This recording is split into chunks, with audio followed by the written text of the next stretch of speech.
নেপাল দক্ষিণ আফ্রিকা ম্যাচে যেসব বাংলাদেশি নজর রেখেছিলেন তারা নিশ্চয়ই এক মুহূর্তের জন্য ফিরে গেছেন 2016 সালে টি-20 বিশ্বকাপেরই সেই আসরে ভারতের বিপক্ষে মাত্র 1 রানে হেরে স্বপ্নভঙ্গ হয় টাইগারদের।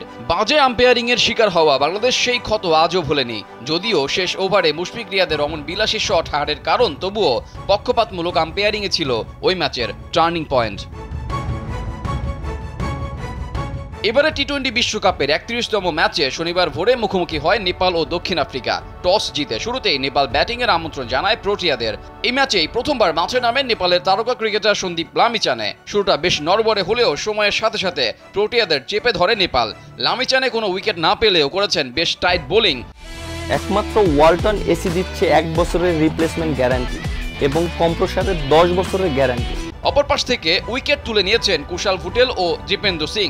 দুজনের ঝুলিতে জমা হয়েছে 7টি উইকেট। শেষ পর্যন্ত এই 7 উইকেটেই 115 রানে দক্ষিণ আফ্রিকাকে আটকে দেয় লাল নীল জার্সিধারীরা। ছোট্ট এই রানের জবাবে ব্যাট করতে নেমে স্ট্রাইক রোটেট করে বেশ ভালোভাবে এগোচ্ছিল নেপাল। নেপালের উইকেট রক্ষক ব্যাটসম্যান আসিফ শেখ ও অনিল শাহের ব্যাটে জয়ের গন্ধ পেতে শুরু করে স্টেডিয়ামে থাকা হাজারো নেপালিয়ান সমর্থক। তবে ম্যাচের 14তম ওভারে মার্কারমের বলে অনিল ফিরে গেলেও নেপালের জয়ের আশা তখনও টিকিয়ে রেখেছিল আসিফ শেখ।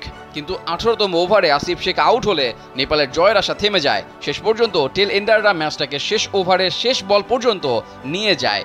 শেষ বলে যখন 2 রান দরকার, বল তখন উইকেট কিপারের হাতে। ব্যাটসম্যান রান নিতে গেলে কাটা পড়েন রান আউটে। স্বপ্নভঙ্গ হয় নেপালের।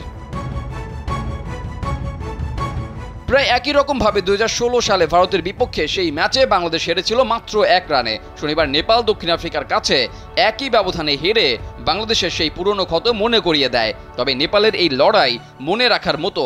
শত বাধা উপেক্ষা করে বিশ্বকাপ খেলতে আসা এই দলটা প্রমাণ করছে টি-20 ক্রিকেটে তাদের ছোট করে দেখার কোনো সুযোগ নেই।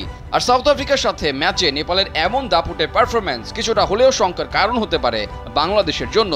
কারণ গ্রুপ পর্বে বাংলাদেশের শেষ ম্যাচটা এই নেপালের সাথেই। রেজাউল করিম, কালবেলা।